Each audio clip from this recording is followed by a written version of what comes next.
em Mateus capítulo 25, no versículo 14. Todo mundo aqui teve a oportunidade de escutar a palavra de Deus no domingo? O Evangelho? Não foi todo mundo, não? Então eu vou ler. Parábola dos talentos. Pois será como um homem que, viajando para o estrangeiro, chamou seus servos e entregou-lhes seus bens. A um deu 5 talentos, a outros 2, a outro 1, a cada um de acordo com a sua capacidade, e partiu. Imediatamente o que recebera 5 talentos saiu a trabalhar com eles e ganhou outros 5. Da mesma maneira, o que recebera 2 ganhou outros 2. Mas aquele que recebera 1 só, tomou-o e foi abrir uma cova no chão e enterrou o dinheiro do seu senhor. Depois de muito tempo, o senhor daqueles servos voltou e pôs-se a ajustar conta com eles. Chegando aquele que recebera 5 talentos, entregou-lhe outros 5, dizendo: Senhor, tu me confiastes 5 talentos. Aqui estão outros 5 que ganhei. Disse-lhe o Senhor: Muito bem, servo bom e fiel. Sobre o pouco foste fiel, sobre o muito te colocarei. Vem alegrar-te com teu Senhor. Chegando também o dos 2 talentos, disse: Senhor, tu me confiaste 2 talentos. Aqui estão outros 2 talentos que ganhei. Disse-lhe o Senhor: Muito bem, servo bom e fiel. Sobre o pouco foste fiel, sobre o muito te colocarei. Vem alegrar-te com teu Senhor. Por fim, chegando que recebera 1 talento, disse: Senhor, eu sabia que és um homem severo, que colhes onde não semeaste e ajuntas onde não espalhaste. Assim, amedrontado, fui enterrar o teu talento no chão. Aqui tens o que é teu. A isto respondeu-lhe o Senhor: Servo mau e preguiçoso, sabias que colho onde não semeei e que ajunto onde não espalhei. Pois então devias ter depositado meu dinheiro com os banqueiros, e ao voltar, receberia com juros o que é meu. Tirai-lhe o talento que tem e dai-o àquele que tem 10, porque a todo aquele que tem será dado em abundância, mas daquele que não tem, até o que tem lhe será tirado. Quanto ao servo inútil, lançai-o fora nas trevas, ali haverá choro e ranger de dentes. Palavra da salvação. Essa parábola dos talentos, que vocês já ouviram inúmeras vezes, não é? Dela eu quero comentar 3 pontos para hoje, né? Toda vez que a gente escuta, é para hoje. O patrão é Jesus, com os discípulos, né? Ele distribui os talentos e vem cobrar os frutos dele. Mas aqui tem uma frase, entre tantas coisas para ser discutida, que eu quero começar falando para vocês, que ele fala, aquele que recebeu 1 talento fala assim amedrontado, tive medo. Não existe experiência espiritual cristã sem a consciência de um pai. Quando ele fala que tem medo, nós precisamos de pensar, qual a imagem que eu carrego de Deus? Entre tantas imagens que já foram colocadas para vocês, qual a imagem que você tem dele? É um Deus justiceiro? É um Deus que vai te cobrar tudo? É um Deus da troca? Então, eu paro de fazer isso se o Senhor me der. Não é assim? A gente faz as trocas com Deus, né? A gente faz troca com Ele. É o Deus da recompensa. É essa imagem que você carrega? A gente tem que ter a ousadia diante de um texto desse, de começar a purificar as imagens de Deus que eu carrego. Porque Jesus veio ao mundo para nos revelar que temos um Pai. Um Pai amoroso, cuidadoso, que nos ama incondicionalmente. Jesus veio nos ensinar como é que se vive sendo humano. O que é ser humano? Jesus nos mostrou.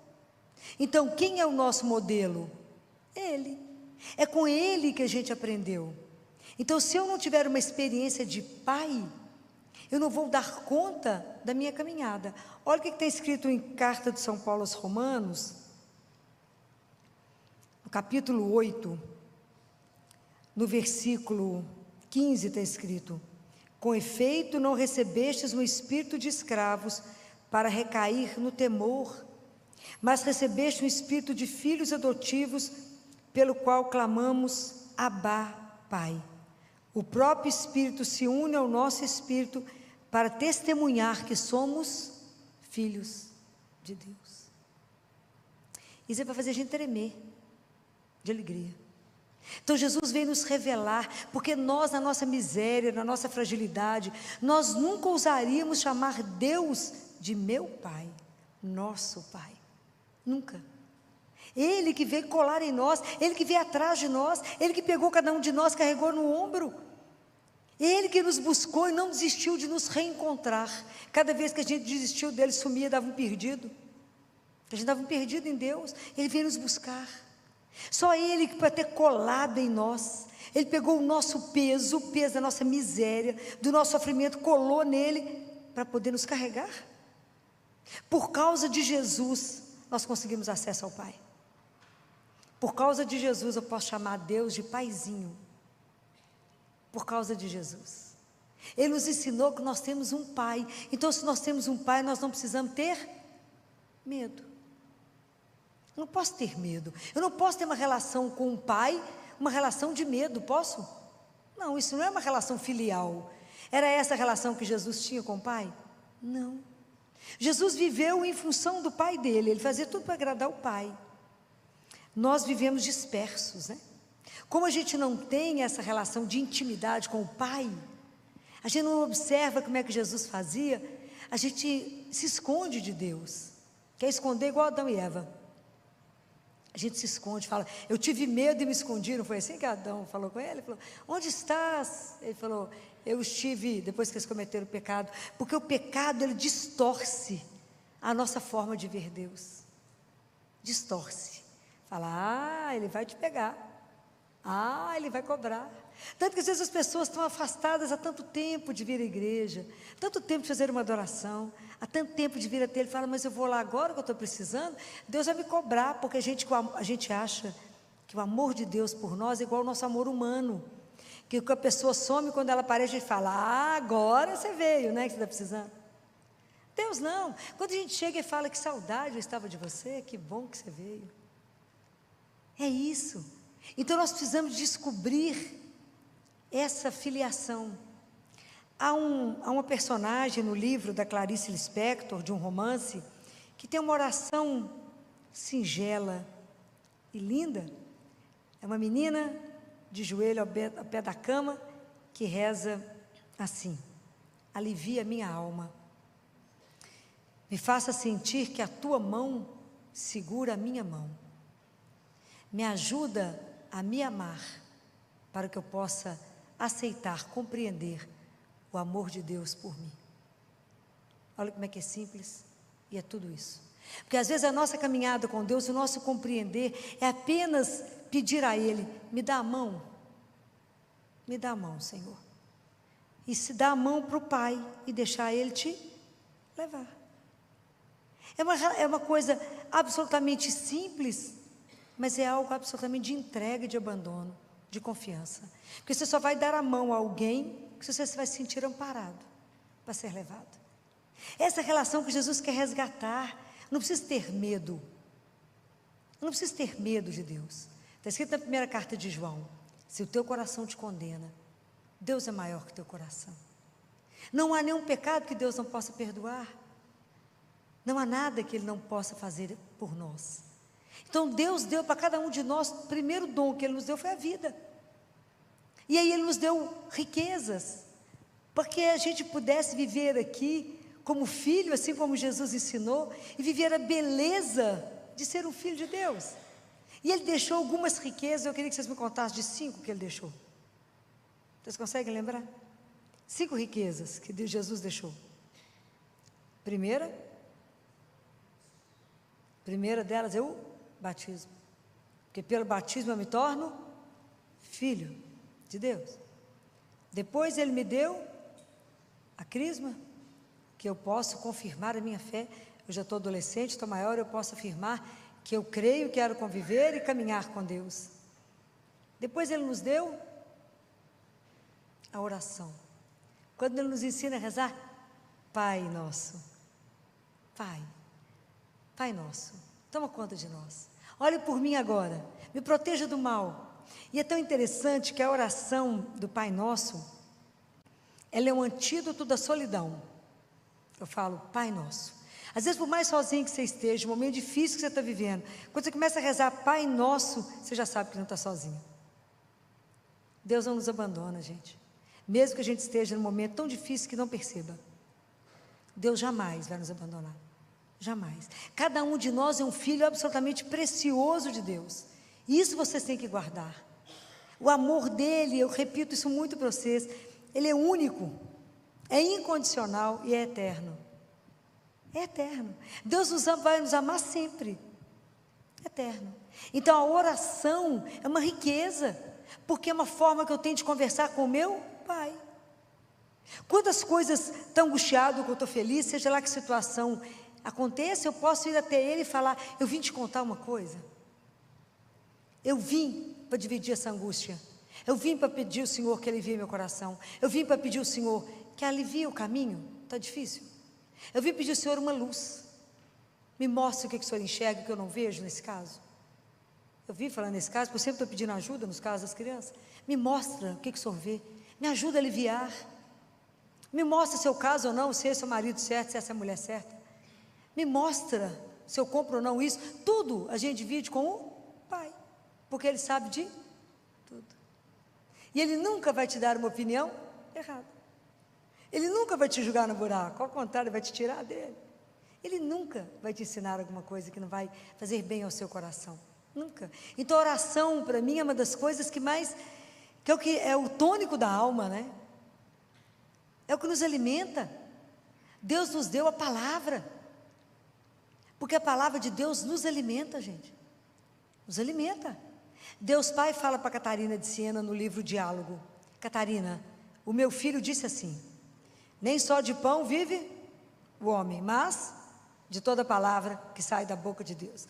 Então Deus Pai explica para Catarina. Esse livro é um livro doce para a gente ler assim. Ele é pesado, mas ele é denso, mas é um livro lindo, porque é Deus Pai ensinando, e ele é muito delicado para ensinar. Ele é muito didático, Deus Pai é didático para ensinar. E ele fala para Catarina: Catarina, meu filho falou isso porque a alma é incorpórea. Então o pão alimenta o corpo de vocês, mas o que alimenta a alma de vocês é a palavra que é o alimento e a Eucaristia. Então muitas vezes a nossa alma está abatida, eu estou desanimado, eu estou decepcionado, eu estou tudo, que eu não quero caminhar, estou entristecido, sem esperança, porque falta o alimento, que é a palavra de Deus. Então Jesus nos deixou a palavra, porque a palavra, já falei com vocês, quando vocês forem escutar a palavra de Deus, vocês chamam o Espírito Santo e falam com Ele: me ajuda a ouvir, para que essa palavra faça vida na minha vida. Essa palavra tem que fortalecer o meu coração, tem que gerar vida, eu tenho que viver essa palavra, para que essa palavra dê frutos. Porque senão, a Bíblia fica uma coisa do passado. Para ela gerar vida em mim, ela tem que transformar meu coração. Mas quem pode fazer isso é só o Espírito Santo. Aí você pede a Ele. Fala: Senhor, me ajuda a ouvir a palavra de Deus como sendo alimento da minha alma. E que quando eu escutar assim: eis que estou convosco todos os dias, eu tomo posse disso e falo: Ele está comigo, então não preciso ter medo de nada. Quando Ele fala: até os fios de cabelo da sua cabeça estão contados, você é precioso aos meus olhos, a gente se sente amada, cuidada. Então é isso que a gente tem que tomar posse da palavra de Deus, que nos alimenta. Então a oração é algo que eu preciso praticar, porque como é que eu vou conversar com meu pai? Então fica que esse filho que não conversa com o pai, não vê o pai tem 1 ano, tem que encontrar com ele todo dia, e de preferência muitas vezes, porque quantas vezes a gente tem alguma dúvida, alguma coisa que você quer decidir, você fala: vou perguntar para o meu pai, vou ver o que meu pai acha. Jesus conversava continuamente com o Pai, e até a gente aprender que Deus habita em nós, né, gente, que nós somos templos de Deus. que, como diz Teresa de Ávila, há um castelo dentro de nós, há uma morada, há um lugar secreto que o Rei habita, onde eu possa conversar com Ele, mesmo que eu esteja no meio da multidão, eu posso voltar para dentro de mim e falar: Pai, o que o Senhor acha? Me ilumina. Nem toda hora eu tenho uma capela na minha frente, mas aqui dentro Ele habita, por mais misterioso que isso seja, mas Deus habita. Por isso que as pessoas em coma não estão em estado vegetativo. Essa é a minha briga. Quando o povo fala, fulano está vegetando, tá não. Existe um mistério que Deus ali habita. Deus habita, eu posso não saber explicar, mas está ali. Toda vida é preciosa para Deus, mesmo que eu não entenda.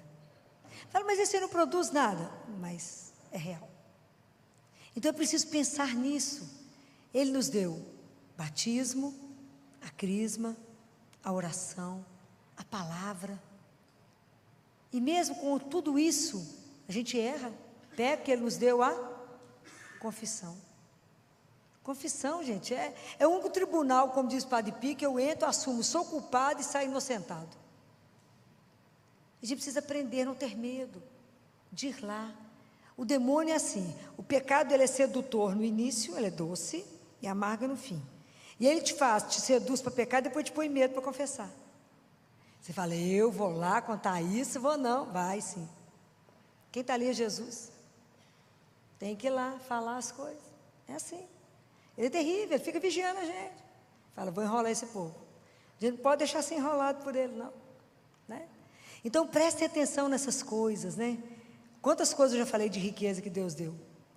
Batismo, a crisma, a palavra, a oração, perdão e a maior riqueza que a igreja tem, Eucaristia, que é Jesus vivo. Ali que lindeza, Jesus vivo.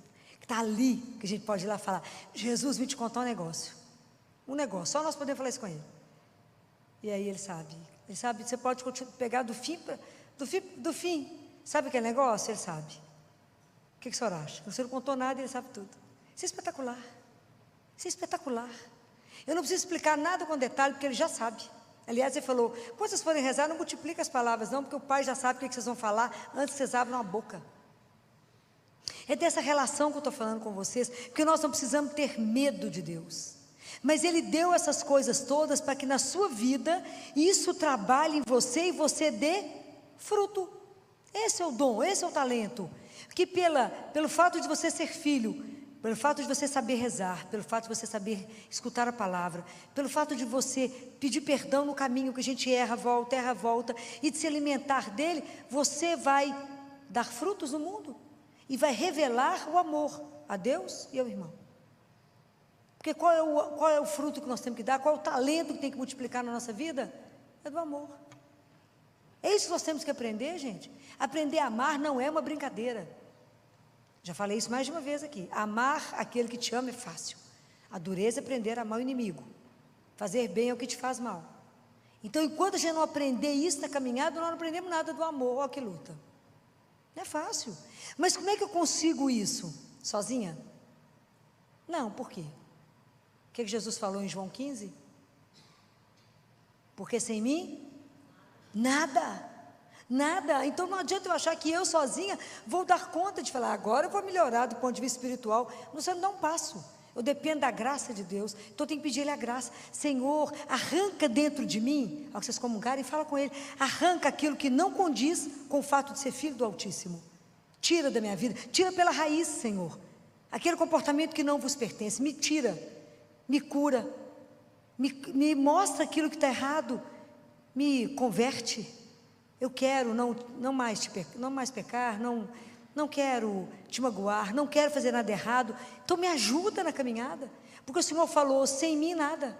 Então eu preciso da graça. E como a gente é tão analfabeto espiritual, que a gente não sabe nem pedir. A gente precisa que o Espírito Santo reze em nós, que o Espírito Santo revele para nós quem somos, e o que nós estamos fazendo de errado, que a gente não enxerga, se Deus não mostrar. Então tudo a gente depende de Deus, mas uma coisa depende de nós, eu tenho que querer. Se eu não falar isso para Jesus, Ele é tão doce, mas Ele é tão doce, que Ele vê o erro, mas Ele não vai interferir, se eu não falar com Ele, só toma uma atitude nisso para mim, que eu não estou sendo capaz. Deus é doce demais, gente, não tem condição uma coisa dessa não. Porque essa questão da liberdade, né? Ele nos respeita. Você está ali no pecado firme, ele fala, eu estou de olho. Para quê? Para te proteger. Estou aqui, te acompanhando. Enquanto você falar com ele, dá licença que eu vou fazer sozinho. Ele fala, sim senhora, estou te acompanhando. Pode ir para lá. Ele fala, não vou não. Vou ficar. Por quê? Porque eu te amo. Então eu vou andar do seu lado. Até a hora que você fala com ele, só me ajuda, ele fala, está esperando essa hora. Te pega. Aí ele te agarra no pescoço e gruda no você e fala, não vou te perder. É encantador o nosso Deus. Mas ele anda ali colado. Então a gente não precisa ter medo. Mas fala com ele, Senhor, com esses dons que o Senhor me deu, que eu nem estou sabendo que eu tenho, me ajuda na minha vida espiritual a te testemunhar pelo mundo, por onde eu passar. Ser luz, eu não sou luz não, mas me ajuda a abrir a brecha para que a sua luz ilumine a vida do meu irmão. Me ajuda a ter, ser uma seta, pode ser torta, enferrujada, importante, mas que mostra ele, que é o perfeito, não é olhar para mim, é para ele. E isso é uma coisa espetacular, é disso que Deus espera. Bem, esse é um ponto. A segunda coisa, o que foi que Jesus condenou nesse homem? Ele falou, servo mau e preguiçoso. Então, o pecado que Jesus aqui condena é o da preguiça. É um dos 7 pecados capitais. Né? Existe um livro que se chama Os 7 Pecados Capitais, já mostrei aqui para vocês, que vale a pena vocês lerem, porque inclusive contra as filhas de cada pecado, né, gente? A gente tem que ter conhecimento deles, porque você tem que estar esperto, né? E a preguiça espiritual. Então, quando a gente fala em preguiça espiritual, a gente pensa assim, preguiça espiritual é só a imagem que passa na cabeça da gente, aquela pessoa deitada num sofá bem largo, confortável, ligado numa televisão, numa tela grande de preferência, comendo tanto de coisa, que qualquer coisa que você chama, fala, nem, vão rezar, fala, vai demorar, mas demora muito, vão rezar o terço, é quanto tempo? Mas no TikTok morre 9 horas, não viu, é assim, vão olhar, nem, é assim? É. Mas existe uma outra coisa, né, gente? Porque o demônio, ele te enrola. E se a gente bobear, ele enrola bem. Tem 2 outras formas do pecado da preguiça. Porque uma das filhas da preguiça é o desleixo que a gente tem com as coisas de Deus, com a oração, com a vida espiritual. Já nem falo só do cristão que vem à missa domingo e o resto da semana, de segunda a sábado, é dissociado de Deus. Então, no domingo eu venho, assisti a missa, pronto, cumpri a obrigação. Saí da igreja, já nada pertence a Deus mais. Deus é só da porta para dentro. Deus não faz parte da minha vida. E isso está 90% dos cristãos atualmente, né? A situação não é boa, não. Então, não cumpri minha etapa, eu fui à missa. Só isso. E o que Jesus falou? Sei não. Qual foi o evangelho de hoje? Menino, o que foi mesmo? Não consigo lembrar. Leva uma palavra. Porque não está, né? Não está aqui. Então, existem 2 outras formas do pecado da preguiça.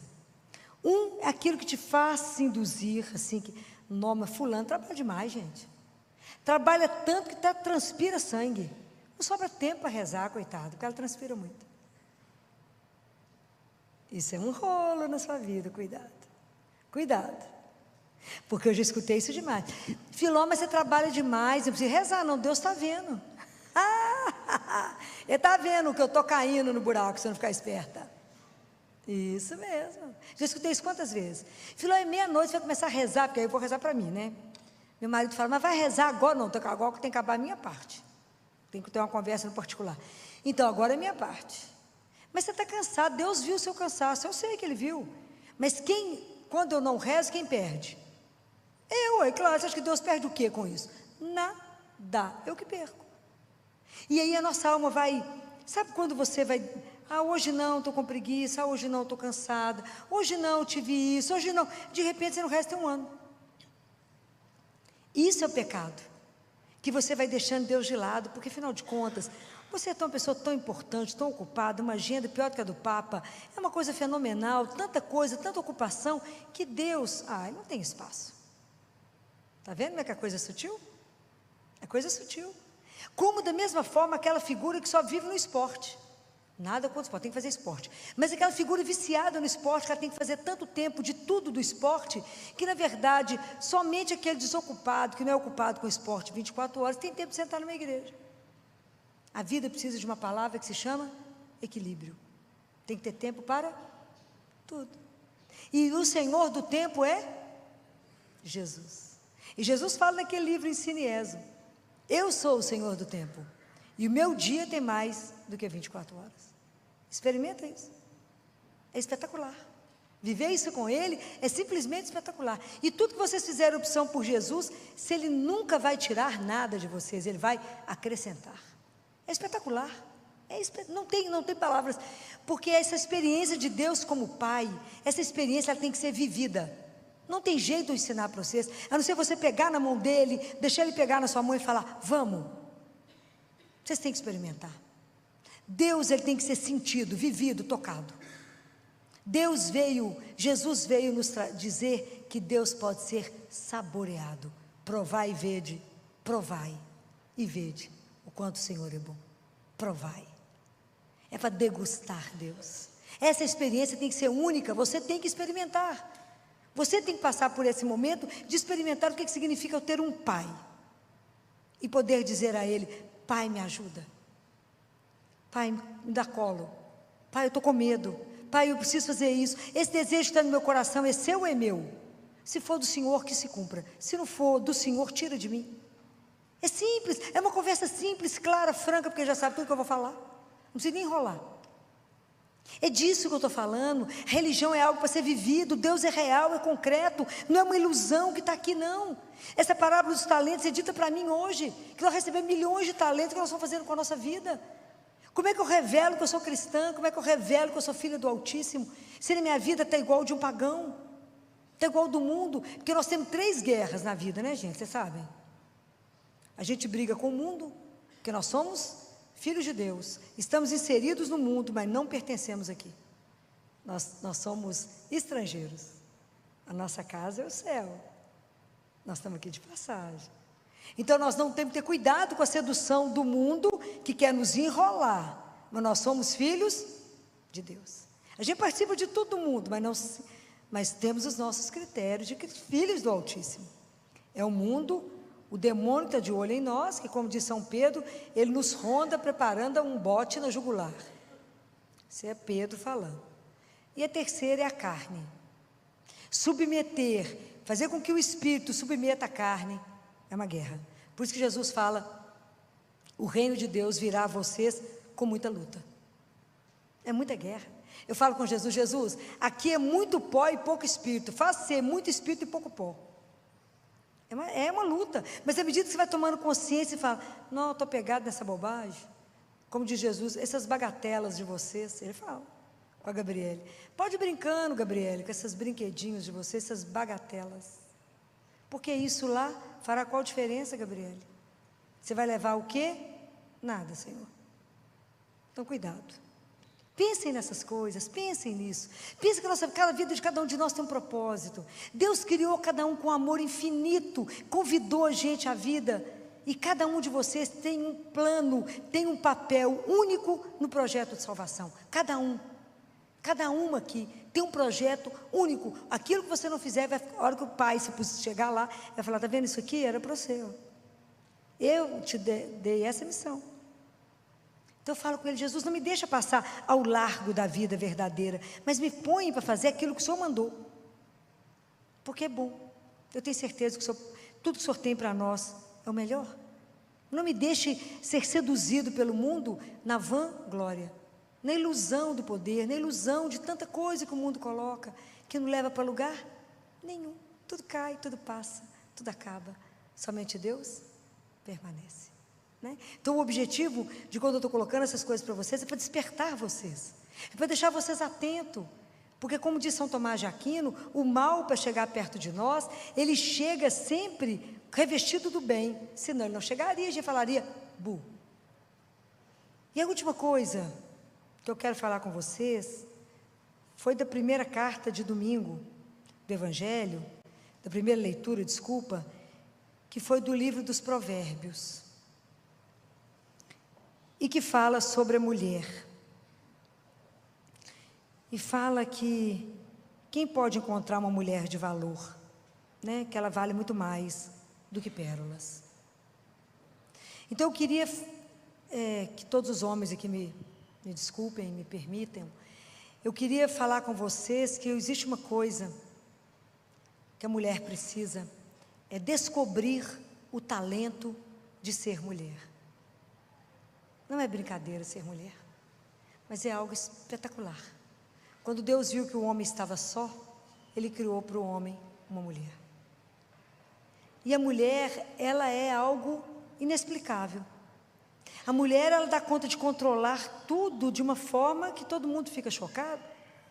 Uma mulher está fazendo quimioterapia, ela cuida dos filhos, cuida do marido, cuida da casa, ela está no salto. A mulher, você entra numa casa, você sabe a casa que tem uma mulher. A mulher é capaz de ser calma quando o marido é bravo, ela é capaz de acalmar os filhos, ela é capaz de pôr os filhos na linha, ela é capaz de ser aquela mãe chata, que eu sinto uma falta absurda, porque quando você olha uma pessoa de muito sucesso, você pode ter certeza que atrás dela teve uma mãe chata, senão ela não teria dado gente. Que a mãe que para salvar um filho, ela mata o mundo, ela é uma leoa quando precisa ser, ela é capaz de sacrifícios extraordinários por causa do amor, ela é capaz de perder o corpo, ela é capaz de mudar inteira pelo amor, ela é capaz de coisas, de passar uma noite em claro e no dia seguinte estar rindo, por causa do amor. A capacidade de doação de uma mulher é algo fenomenal. Desde quando Deus criou a primeira mulher, Eva, a mãe de todos os viventes, até quando Ele criou Maria, que é a mulher perfeita, cheia de graça, que cada um de nós tem uma centelha dela. Então, redescobrir o valor de você como mulher, pedir a Deus que você se descubra, que quando Ele te colocou o dom de ser mulher, é algo maravilhoso. É uma missão não só de gerar, mas a missão da mulher, ela vai muito além. E a mulher tem o papel invisível que ninguém vê dentro de uma casa. A mulher é capaz de coisas que ninguém percebe que ela fez. E ela ainda tem a sabedoria de deixar o marido pensar aquele que foi capaz de pensar em tudo e organizar tudo. Estou falando mentira, estou não? Né?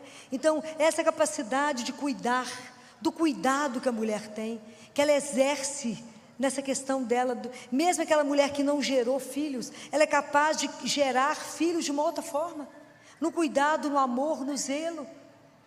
A capacidade da mulher é algo que só podia ser de Deus. Então eu queria colocar isso para vocês, assim, para que vocês lembrassem disso. Não é muito mais que disputar questões com o homem, não é isso. Esse talento que Deus deu para a mulher é algo sobrenatural. Tanto que a mulher, quando ela gera, isso é provado na ciência, o cérebro da mulher, ele é trabalhado na área da sensibilidade. E por isso a mulher tem uma sensibilidade completamente diferente quando ela vira mãe. E eu nunca vi uma mãe errar. É a única pessoa que quando você nem entrou em casa, você vai abrir a porta da casa, só que você põe a chave, ela fala, o que aconteceu? Eu falo, eu nem cheguei. Mas ela sabe. Mãe é aquela que olha para o filho e fala, tem um trem errado. Não sei o que é, não, mas tem um negócio esquisito. E dificilmente o pai percebe. Mas a mãe, ninguém engana uma mãe.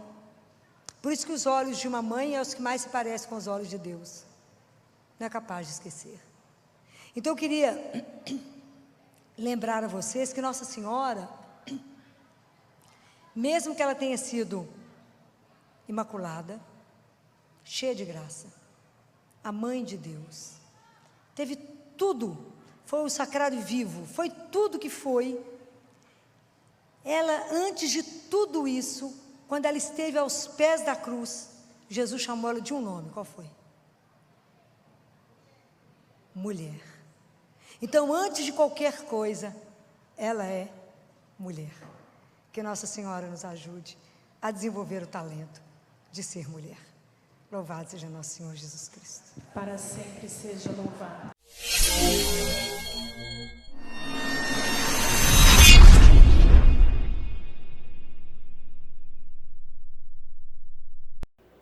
Louvado seja nosso Senhor Jesus Cristo, para todos sempre seja louvado. Olá meu irmão, olá minha irmã, paz e bem. Eu sou Lourenço Filho e esse é o meu, é o teu, é o nosso canal de Cima dos Telhados. Um canal que nasceu do desejo, da vontade de anunciar o amor e a misericórdia do Pai Cristo Jesus. Hoje mais uma vez um grande vídeo de uma grande mulher, da boca de Deus, doutora Filó. uma mulher ungida pelo Espírito, abençoada, muito abençoada por Deus, que nos faz refletir mais uma vez a palavra de Deus. Meus irmãos, eu quero te convidar a compartilhar esse vídeo. Compartilha esse vídeo. Não deixa a graça de Deus perder. Você que não é inscrito, chega aqui pela primeira vez, que chegou até aqui, até agora, se inscreva, ativa o sininho de notificações e vamos juntos, meu irmão. Não paga absolutamente nada. Vamos juntos anunciar a palavra de Deus, o amor de Deus. Venha para a família de cima dos telhados. Você que já é inscrito, Deus te abençoe, Deus te ilumine, meu irmão, minha irmã. Vamos compartilhar. Se inscreva, ativa o sininho de notificações. Créditos, canal da Doutora Filó Oficial aqui no YouTube, tá bom? Eu vou deixar aqui a descrição do vídeo dela, o link do canal dela aqui na descrição do vídeo, tá bom? Que Deus abençoe, que Deus a ilumine sempre. Estivemos e sempre estaremos reunidos em nome do Pai, em nome do Filho, em nome do Espírito Santo. Amém. Paz e bem.